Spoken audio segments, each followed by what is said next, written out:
Let's try and bring back in Sunil Yash Kalra and Taos Rizvi now. Sunil, if you're able to hear me this time, I was trying to ask you on that first innings, according to what you believe stood out, how the atmosphere in the stadium was when that first innings was panning out. Also, of course, who was looking dangerous from the Pakistani end? How did our bowlers, rise to the occasion? And also now, all eyes on the second innings. What hints have we got about the wicket from the way the first innings went?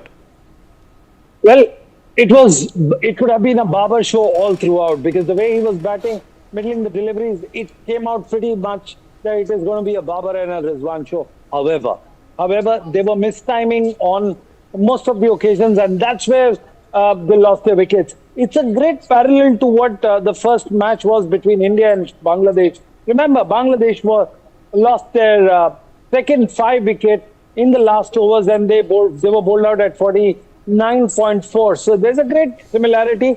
However, India is looking ahead with 30 runs more than they could have scored or should have scored.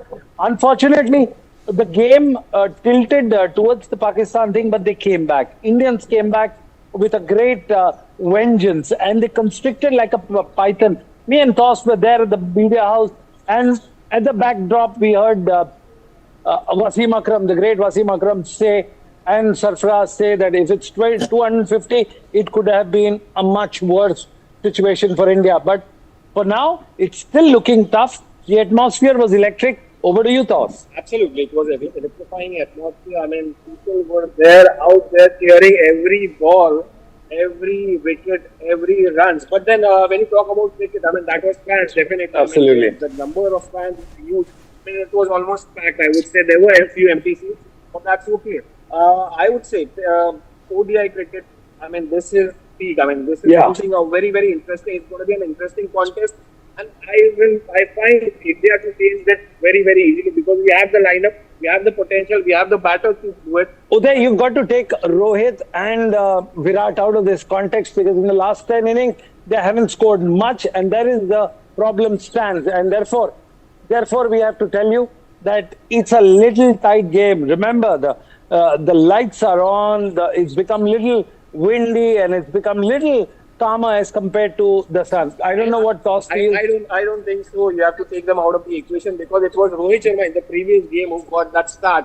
Yeah, unfortunately, he got out early. But then Rohit could have worked. I mean, he has worked hard for this game, particularly, and it's a high pressure game. Absolutely. Guys will come out, and mind you, this is Pakistan is Virat Kohli's favorite team, and you might see him get 100 this time.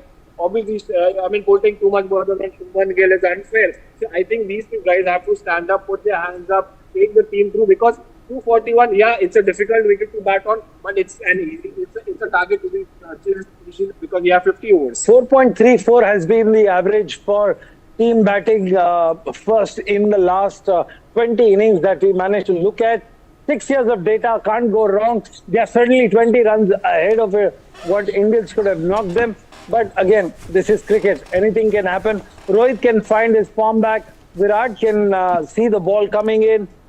And Shubman Gill, you never know. He may come out with some surprise. But are we talking about only the middle order? We have a long batting depth. I mean, we're talking about KL Rahul, you're talking about Hardik Pandya. There is Axar Patel. So we have enough batting lineup, enough depth in the batting to steal down a total like 241. I mean, even if we lose from here, I mean, this is something, it's going to be very, very simple, because we have a very strong batting lineup. Who are perhaps the dangerous